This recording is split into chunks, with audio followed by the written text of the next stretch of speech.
اور اللہ تبارک و تعالیٰ سے عزت اور عظمت چاہے تو اللہ اس کو تسخیر عام عطا فرما دیتے ہیں، یعنی عام مقبولیت اس کو نصیب ہو جاتی ہے۔ سبحان اللہ۔ یہ اس کے اندر بڑی خوبی ہے۔ دوسرا اس میں یہ ہے کہ اگر کوئی چاہتا ہے کہ اللہ کے سوا کسی کا محتاج نہ ہو، اللہ ہی جو اپنا محتاج رکھے اور باقی ساری مخلوق سے اللہ کے غیر سے مستغنی رہوں، تو اس نام میں بڑی تاثیر ہے۔ ہر نماز کے بعد 100 مرتبہ یہ اس کا ورد کریں اور یوں کریں یا ذل جلال والاکرام۔ جب یا لگائیں گے تو زا پڑھیں گے یا ذل جلال والاکرام۔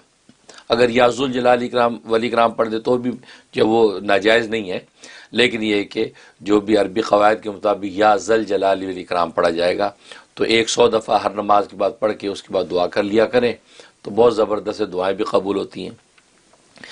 تیسری اس کی خوبی ہے قبولیت دعا کو یقینی بناتا ہے، کیونکہ اس کو جو ہے وہ ایک حدیث میں اس کو اسم اعظم کہا ہے